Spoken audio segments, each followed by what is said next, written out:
je peux devenir une personne ressource. Je vais vous donner une définition. Dans le monde économique, il y a certaines personnes que l'on appelle des personnes ressources.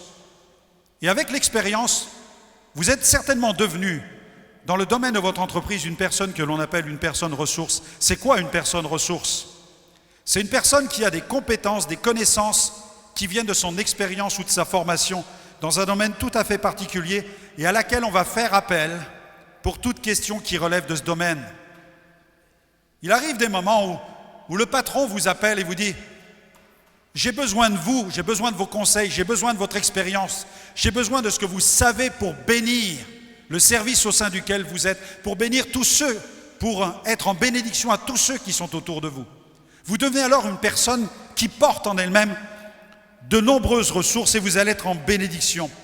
C'est ce que Jéthro a fait avec Moïse. Vous connaissez l'histoire de Moïse. À un moment, Moïse est écrasé.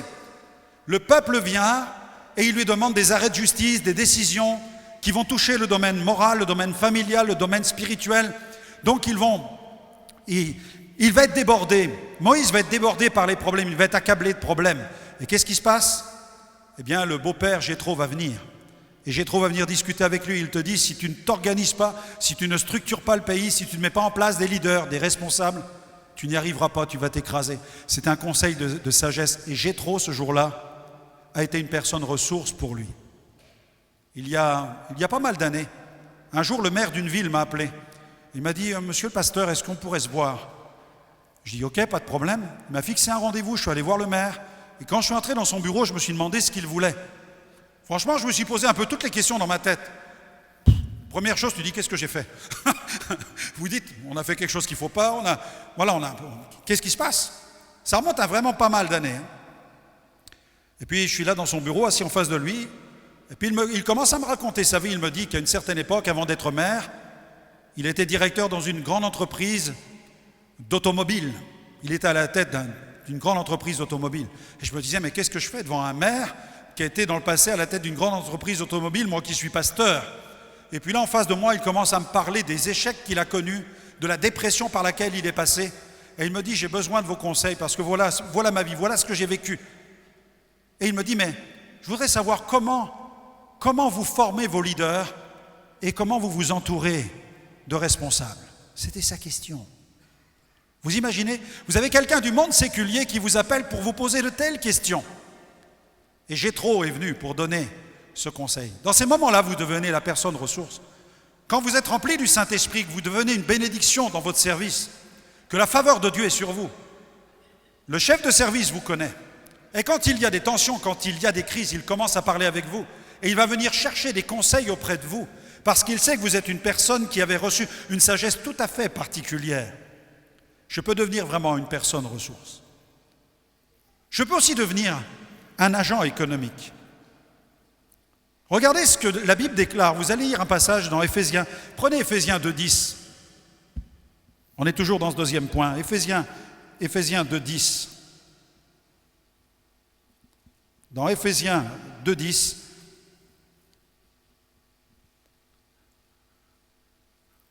le verset déclare ceci, car nous sommes son ouvrage, ayant été créés en Jésus-Christ, pour de bonnes œuvres que Dieu a préparées d'avance, afin que nous les pratiquions. Amen. Vous avez vu le terme œuvre? Le terme œuvre, il s'affiche à l'écran.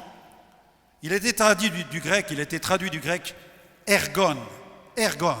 Mémorisez bien ce mot grec ergon. Et il comprend plusieurs idées, ce terme. Donc, imaginez ce que la Bible dit, vous êtes l'ouvrage de Dieu, créé en Jésus-Christ pour de bonnes œuvres, c'est-à-dire pourquoi? Voilà les idées suivantes.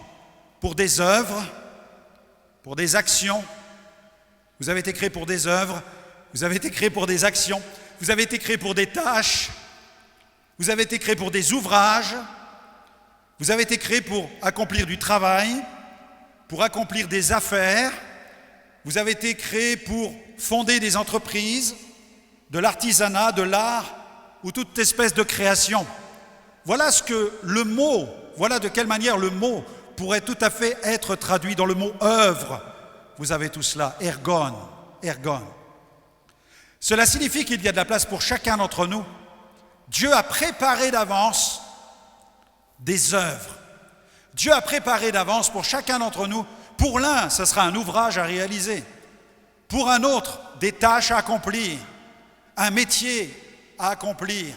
Créer peut-être une structure, créer une association, créer un ministère, créer une entreprise, créer un commercial, créer un commerce, créer une société. Vous avez tous été appelés.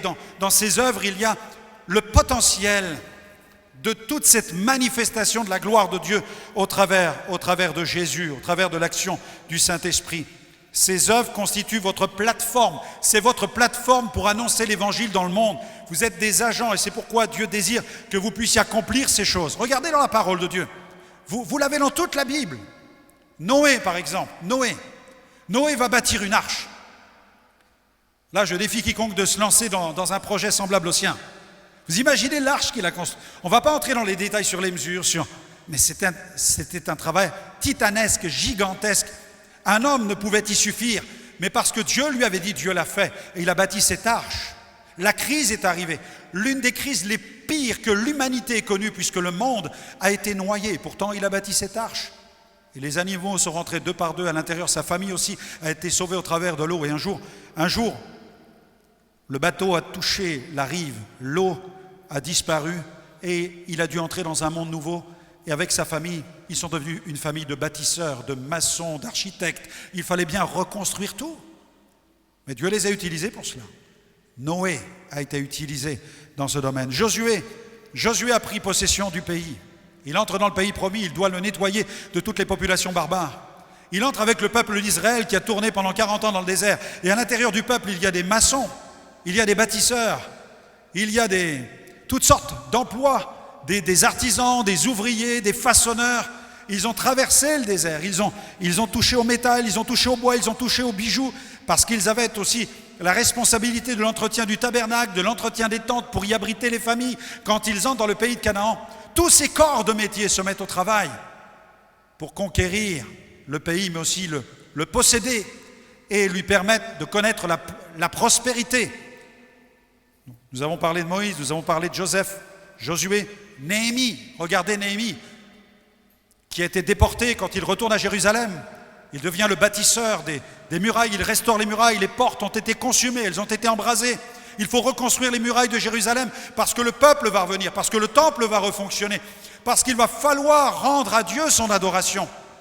Et la population va devoir s'installer dans tout le pays, elle devra être en sécurité. Il remplit toutes les fonctions d'un ministre en fait. Il est directeur de travaux à l'échelle nationale. Et Dieu va le bénir. D'une main, il tient la truelle, de l'autre, il tient l'épée. Parce qu'alors qu'il veut rebâtir, dès que quelqu'un veut bâtir, tout de suite, il y a des ennemis qui se lèvent pour le décourager. Sanballat, Tobija, vous connaissez l'histoire. Toute cette équipe qui tentait de le décourager et de saborder, de saboter le projet de reconstruction. Satan est un saboteur, Dieu est un bâtisseur. Et il veut bâtir avec vous, amen. Il veut bâtir avec chacun d'entre nous. Alléluia. Joseph, regardez Joseph, il y a 7 années de famine qui sont annoncées. Que fait-il? Il anticipe parce que Dieu lui montre qu'il va y avoir une famine. Et la Bible dit dans Genèse 41, versets 53-54, les 7 années d'abondance qu'il y eut au pays d'Égypte s'écoulèrent et les 7 années de famine commencèrent à venir, ainsi que Joseph le prophète. Il était prophète depuis l'âge de 17 ans. Ainsi que Joseph le prophète l'avait annoncé, il y eut une famine dans tout le pays, mais dans tout le pays d'Égypte, il y avait du pain. Il y avait l'onction sur cet homme. Comme il était prophète, il anticipait l'avenir. Et comme il a anticipé l'avenir, et parce qu'il y avait la faveur de Dieu sur sa vie, il a créé des greniers immenses. On a cultivé de façon gigantesque dans tout le pays. On a accumulé des tonnes et des tonnes de grains dans les greniers de Joseph. Et lorsque la famine est arrivée, il y avait tout ce qui était nécessaire pour subvenir aux besoins du peuple pendant les 7 années de famine. Amen. L'Esprit de Dieu qui est sur vous, c'est un esprit d'anticipation, parce que c'est un esprit de vision. L'Esprit de Dieu, c'est celui qui nous donne la vision. Et lorsqu'il y a une vision, il y a de l'anticipation, parce que le Saint-Esprit, connaissant l'avenir, va nous préparer à affronter l'avenir. Amen. Nous sommes ces agents du royaume de Dieu. Les nations ont besoin de leaders comme Joseph, des leaders non seulement compétents, mais aussi des leaders spirituels. Amen. Troisième point, nous sommes appelés à vivre notre vie chrétienne comme un agent au service des affaires du royaume. Notre mentalité, c'est vraiment celle du ciel. Tu es appelé à vivre ta vie chrétienne comme un agent au service des affaires du royaume. Rassurez-vous, vous n'êtes pas des agents subversifs. Vous êtes des agents de bénédiction. Amen. Et vous êtes vraiment les canaux au travers desquels Dieu va manifester, va libérer ses ressources. Alors tout le monde n'est pas appelé à être un homme d'affaires. Tout le monde n'est pas appelé à être un homme d'affaires ou un chef d'entreprise ou un patron. Mais tout le monde est appelé à s'occuper des affaires de son Père. Amen. Tout le monde n'est pas appelé à être un homme d'affaires. Mais tout le monde est appelé à s'occuper des affaires de son Père. L'important, ce n'est pas de dire « moi, je veux absolument être un homme d'affaires ». Non, parce que tu risques de tomber dans les affaires des hommes. Ce dont tu dois t'occuper, c'est des affaires du Père. Et si le Père désire que tu sois un homme ou une femme d'affaires, tu deviendras un homme ou une femme d'affaires avec la faveur de Dieu et la bénédiction de Dieu. Et tu auras la responsabilité d'avoir une vie spirituelle immensément enracinée pour ne pas tomber dans tous les pièges que Satan va essayer de dérouler devant toi. Mais tu es appelé à t'occuper des affaires du Père. Regarde ce que... Alors on va parler de Jésus. Jésus était un préado à un moment. Le préado Jésus. Vous avez déjà lu ça, vous? Regardez dans Luc chapitre 2. Luc chapitre 2, versets 46 à 52.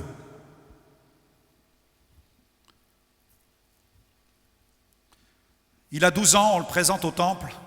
Et là, regardez ce que la Bible dit. Luc 2, 46, 52. Au bout de 3 jours, ils le trouvèrent, Jésus. Ils le trouvèrent dans le temple, assis au milieu de docteurs, les écoutant et les interrogeant. Tous ceux qui l'entendaient étaient frappés de son intelligence et de ses réponses. En fait, il en savait plus que les théologiens. Quand ses parents le virent, ils furent saisis d'étonnement et sa mère lui dit « Mon enfant, pourquoi as-tu agi de la sorte avec nous? Voici ton père et moi. Nous te cherchions avec angoisse. » Et il leur dit « Pourquoi me cherchiez-vous? Ne saviez-vous pas qu'il faut que je m'occupe des affaires de mon père ?» Amen. Vous imaginez un enfant comme ça à la maison qui commence à vous dire « Pourquoi tu t'inquiètes? Il faut que je m'occupe des affaires du royaume. » Il était tellement rempli du Saint-Esprit. Mais les parents ne comprirent pas ce qu'il leur disait. Puis il descendit avec eux pour aller à Nazareth. Il leur était soumis. Vous avez vu, la Bible n'est pas en train de dire c'est pas un gamin ingérable, vous savez, qui est hyper intelligent, qui a un QI qui dépasse tous les plus grands QI de la planète. Non, la Bible nous le présente comme quelqu'un qui croissait. Regardez le verset 52, Jésus croissait en sagesse, en stature et en grâce. Et le texte dit, devant Dieu et devant les hommes. Jésus avait conscience de sa destinée. Jésus avait conscience de sa mission, il avait conscience de sa vocation. Il a connu un développement équilibré. Et c'est ce que Dieu désire pour chacun d'entre nous, un développement équilibré. Que nous puissions grandir en sagesse, en grâce devant Dieu. Nous puissions grandir en stature devant Dieu. Malheureusement, parfois, le chrétien qui n'est pas enraciné, j'appelle parfois ça le chrétien hors sol. Vous savez, c'est des chrétiens un peu en lévitation, qui vivent hors sol, ils ne sont pas connectés avec le ciel. Ils le pensent, mais ils sont enfermés dans un égoïsme, un égocentrisme, dans un orgueil même. Les pieds ne sont plus accrochés à terre, ils sont en lévitation, spirituellement parlant. Ils sont ingérables. Ils vivent centrés sur eux-mêmes, tenus parfois par l'orgueil, mais aussi le mysticisme. Mais il est important d'être en phase avec la terre et aussi d'avoir le cœur accroché au ciel. Amen. Et c'est là où tu deviens en bénédiction. La Bible dit qu'il était soumis et il croissait en grâce, en stature devant Dieu. Et le texte ajoute devant les hommes. Et Dieu désire que chaque jeune de cette église, parce que j'imagine qu'avec l'âge on prend un peu plus de sagesse, donc c'est pourquoi je parle aux jeunes maintenant, mais je pense que les jeunes ont besoin, c'est important pour eux, et par ricochet je m'adresse aux plus âgés si ça les concerne, mais chacun doit grandir avec sagesse, avec grâce devant Dieu et devant les hommes, devant ton professeur, devant tes parents. Tu dois grandir avec équilibre. Même si Dieu t'a parlé, même si Dieu t'a montré qu'il avait un magnifique ministère dans le futur pour toi, même si Dieu t'a montré qu'un jour tu allais exercer un ministère dans le monde séculier, pasteur, un ministère dans le monde séculier. Et oui, parce que quand nous sommes remplis du Saint-Esprit, que nous sommes patrons, vous l'avez entendu tout à l'heure, tu es plus qu'un patron. C'est comme si tu exerçais un ministère dans le monde séculier, parce que le service que tu accomplis, tu dois l'accomplir avec l'onction de Dieu. Ce n'est pas simplement un service que tu veux faire, mais c'est un service, c'est une mission que Dieu t'appelle à accomplir. Tu es comme en mission dans ton fauteuil en cuir, tu es comme en mission devant ton appareil ménager, tu es comme en mission devant la vitrine de ton magasin, tu es comme en mission devant tes employés, tu es comme en mission. Peu importe le produit que tu vends, peu importe l'entreprise à la tête de laquelle tu peux te trouver, mais le fauteuil dans lequel tu te trouves, c'est un fauteuil de quelqu'un qui est en mission. Amen. Et là aussi, c'est une grâce parce que tu dis, mais ça ne dépend pas de moi, ça dépend de lui. Et c'est lui qui va me donner la puissance. C'est pourquoi je dois rester le cœur attaché à mon Dieu pour ne pas m'égarer et voir sa faveur sur ma vie comme Joseph a pu la voir. Amen. Amen. Vous savez, comme le disait quelqu'un, la meilleure taille pour une personne, c'est quand les pieds touchent le sol. Donc soyons comme Jésus, doux et humbles de cœur. Dieu soit béni. 4e point. On terminera par là ce matin. 4e point. Je dois accéder à ma mission d'intendant du royaume. Là, nous sommes en train d'entrer maintenant dans l'impact que nous désirons avoir dans le monde économique dans lequel nous sommes. Je dois réaliser que dans mon identité en tant qu'agent du royaume de Dieu, il y a la notion d'intendant. Jésus a enseigné, vous remarquerez, que bon nombre des enseignements de Jésus reposent sur des principes économiques. Lisez les paraboles. Jésus parle des talents, Jésus parle des biens qui sont confiés à quelqu'un, Jésus parle des bénéfices qu'il doit rendre, et il les aligne avec la pensée du développement au niveau spirituel. L'entrée dans le royaume de Dieu se fait par un changement de mentalité, et mon rapport avec les biens terrestres doit aussi changer. Je dois avoir la bonne vision de Dieu quant aux biens terrestres. Je suis appelé à faire prospérer aussi le royaume de Dieu. Je suis un intendant au sein d'un royaume. Regardez ce que Jésus enseigne dans Luc 12, il tire la sonnette d'alarme. Luc 12, 15, 21. Il va parler de ceux qui vont s'enrichir. Il n'est pas en train de dire que c'est interdit, non? Il est en train de dire qu'il nous faut avoir la bonne mentalité, celle d'un intendant. Si nous voulons prospérer dans le monde économique, il nous faut absolument avoir cette mentalité d'intendant du royaume de Dieu. C'est ce qui va te protéger, en fait. Et c'est ce qui va attirer la faveur de Dieu sur ta vie. Luc 12, 15 à 21. Il leur dit, gardez-vous de toute avarice. Luc 12, 15, 21. Et il leur dit cette parabole. Les terres d'un homme riche avaient beaucoup rapporté. Et il raisonnait en lui-même en disant, que ferai-je? Car je n'ai pas de place pour serrer ma récolte. Voici, dit-il, ce que je ferai. J'abattrai mes greniers, j'en bâtirai de plus grands. J'y amasserai toute ma récolte et tous mes biens. Et je dirai à mon âme, tu as beaucoup de biens en réserve pour plusieurs années. Repose-toi, mange, bois, réjouis-toi. Mais Dieu lui dit, insensé, cette nuit même, ton âme te sera redemandée. Et ce que tu as préparé, pour qui cela sera-t-il? Il en est ainsi de celui qui amasse des trésors. Et là, surlignez dans votre Bible tout cela. Il en est ainsi de celui qui amasse des trésors pour lui-même et qui n'est pas riche pour Dieu. Ça, c'est un principe spirituel que Jésus nous enseigne. On ne peut pas être un intendant du royaume de Dieu si l'on n'est pas riche pour Dieu. Riche pour soi uniquement, c'est un symptôme d'une grande pauvreté spirituelle. C'est pas moi qui l'invente, c'est Jésus qui est en train de le dire. Pourquoi? Parce que les richesses de ce monde sont des richesses éphémères. Jésus est en train de nous rappeler cela. Il nous dit, tu peux remplir tes greniers, tu as une bénédiction, tu remplis tes greniers, tu en as plein partout, mais en même temps, tu dis maintenant, je vais faire la fête, je vais me réjouir, je vais manger, je vais consommer du matérialisme. Mais derrière, le Seigneur dit, attends, là, tu es riche pour toi, mais tu n'es pas riche pour Dieu. Tu as un problème, tu souffres d'un problème de misère sur le plan spirituel. Les richesses de ce monde sont éphémères. Vous avez vu qu'avec l'inflation, la fluctuation des marchés, bon nombre de tous ceux qui avaient investi dans le Bitcoin sont en train de faire faillite. Vous avez lu ces articles actuellement?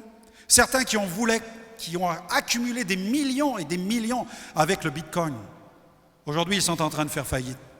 Pourquoi? Parce qu'ils ont poursuivi uniquement l'argent. Et nous, en tant qu'enfants de Dieu, ce n'est pas l'argent que nous poursuivons. Ce n'est pas la prospérité matérielle, c'est le Seigneur. Poursuis Dieu, et Dieu va s'occuper de ta prospérité. La Bible dit dans 1 Timothée 6,10, regardez, 1 Timothée 6,10, la meilleure protection, la meilleure préservation, c'est la faveur de Dieu pour celui qui obtient des biens. Si j'ai la faveur de Dieu sur ma vie, quels que soient les biens que je vais avoir, parce que j'ai cette faveur et cette onction de Dieu, je vais pouvoir gérer avec intelligence et direction les finances que Dieu me donne. 1 Timothée 6,10, car l'amour de l'argent est une racine de tous les maux. Et quelques-uns, en étant possédés par l'argent, se sont égarés loin de la foi et se sont jetés eux-mêmes dans bien des tourments. L'argent, c'est un bon serviteur, bien-aimé. Mais c'est un mauvais maître. Vous connaissez le dicton. Regardez dans 1 Timothée chapitre 6, versets 17 à 19. 1 Timothée 6, versets 17 à 19. Comment Paul enseigne le jeune serviteur. Il lui donne des principes spirituels. Et il lui dit, recommande aux riches du présent siècle de ne pas être orgueilleux et de ne pas mettre leur espérance dans des richesses incertaines, mais de la mettre en Dieu, qui nous donne avec abondance toutes choses pour que nous en jouissions. Recommande-leur de faire du bien. Voilà ce qu'il faut recommander à ceux qui ont des biens, ceux qui ont des moyens. Recommande-leur de faire du bien, d'être riches en bonnes œuvres, d'avoir de la libéralité, de la générosité et de s'amasser ainsi pour l'avenir. Non pas de l'argent dans le ciel, parce que ton compte en banque ne te suivra pas dans le ciel en fait. Jamais vous n'avez vu un coffre-fort suivre un cercueil. On est d'accord? On a mis des bijoux, de l'or dans les sarcophages des rois égyptiens, on les a ouverts, on a retrouvé les dépouilles, et on a retrouvé les pièces d'or, on a retrouvé les choses, elles ne sont pas parties dans le ciel. Non, ça reste ici-bas.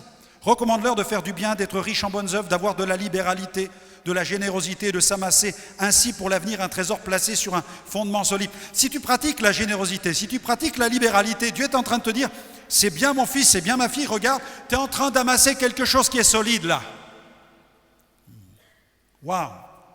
Afin de saisir la vie véritable, parce que celle-là, ce n'est pas la vie véritable. Non, la vie véritable, c'est celle qui est éternelle. Intendant du royaume de Dieu, des richesses qui sont éphémères. Je dois remplir ma mission de bon intendant. C'est pourquoi il est important de travailler.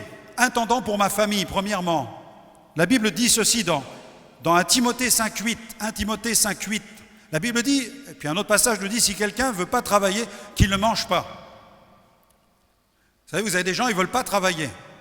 C'est le travail qui leur court après, excusez-moi l'expression. Mais ils ne veulent pas travailler. Eh bien, la Bible dit, elle est simple, tu ne veux pas travailler, tu ne manges pas. Si tu ne peux pas travailler, c'est autre chose. Si tu ne peux pas, pour des raisons de santé, c'est autre chose. Mais celui qui peut travailler, qui a la santé pour le faire et qui ne veut pas aller travailler, eh bien, tu ne veux pas travailler, tu ne manges pas. Parce que le principe biblique, c'est l'homme travaillera à la sueur de son front et c'est pourquoi il va manger ensuite. Il va manger parce que c'est le fruit de son travail que de récolter des finances parce qu'il aura travaillé.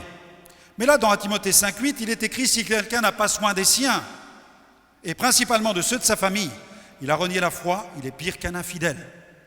C'est pourquoi je dois travailler, je me lève le matin en tant que papa, je me lève le matin en tant que maman, je prends la voiture pour aller bosser, pour aller travailler parce que j'ai des enfants, j'ai une épouse, j'ai un conjoint, j'ai une conjointe, je dois les nourrir, donc je me lève pour aller travailler. Et Dieu dit, c'est bien mon fils, c'est bien ma fille. Et il y a une faveur de Dieu qui repose sur toi parce que tu décides de travailler pour prendre soin de ta famille. Il y a une bénédiction. Tu es béni parce que tu le fais. Peut-être tu dis, pasteur, j'ai le sentiment de ne pas être béni depuis des mois, j'ai l'impression qu'on n'est pas béni. Tu es béni parce que tu mets en pratique ce que la Bible dit. Ça, c'est un mensonge de l'ennemi. Tu dois croire que tu es quelqu'un de béni. Amen. Intendant pour sa propre famille. Intendant pour sa propre famille spirituelle aussi. Prêcher la bonne nouvelle du royaume, c'est important. Mais tout vrai chrétien reçoit du Saint-Esprit le fardeau, la conviction de soutenir l'œuvre de Dieu. Et il soutient la communauté à laquelle il est attaché, ce qui est tout à fait du bon sens. On ne peut pas bénéficier du service de ministère qui sont soutenus par la foi, de locaux qu'il faut entretenir, de services qu'il faut maintenir en se reposant sur les autres et en disant c'est aux autres de payer. Ça, il n'y a pas plus charnel que ça. Il n'y a pas plus charnel qu'un état d'esprit comme cela. Dans Galates 6,6, regardez ce que la Bible dit. Galates chapitre 6, verset 6. Que celui à qui l'on enseigne la parole, donc celui qui profite de ministère qui enseigne la parole, qui l'enseigne lui, qui enseigne ses enfants, ses petits-enfants, peu importe, qui enseigne la famille,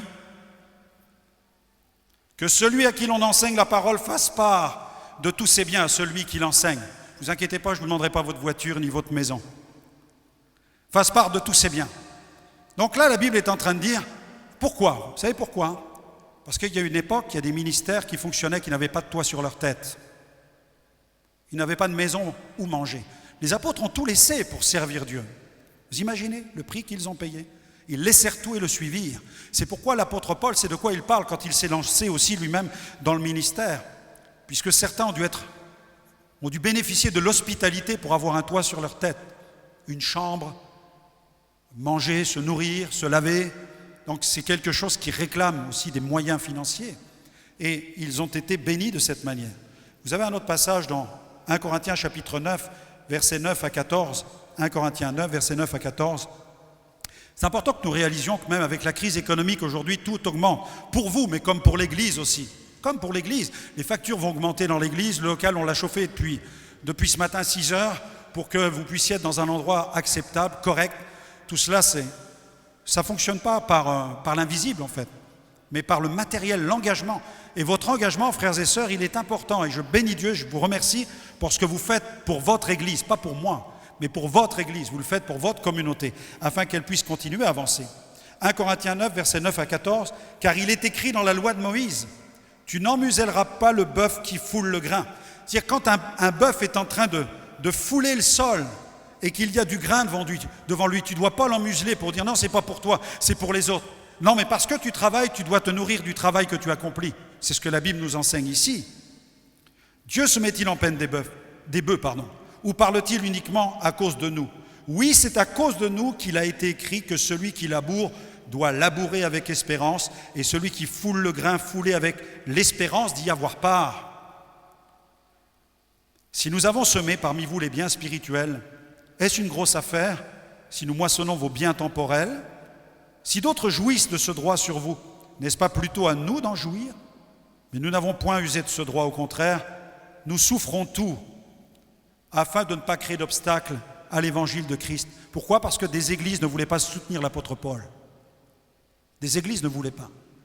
Et l'apôtre Paul dit, mais nous souffrons tout à cause de l'évangile. C'est pourquoi il se mettait à faire des tentes pour subvenir à ses besoins. Ne savez-vous pas que ceux qui remplissent les fonctions sacrées sont nourris par le temple? Que ceux qui servent à l'autel ont part à l'autel? De même aussi, le Seigneur a ordonné à ceux qui annoncent l'évangile de vivre de l'évangile. C'est un principe tellement spirituel.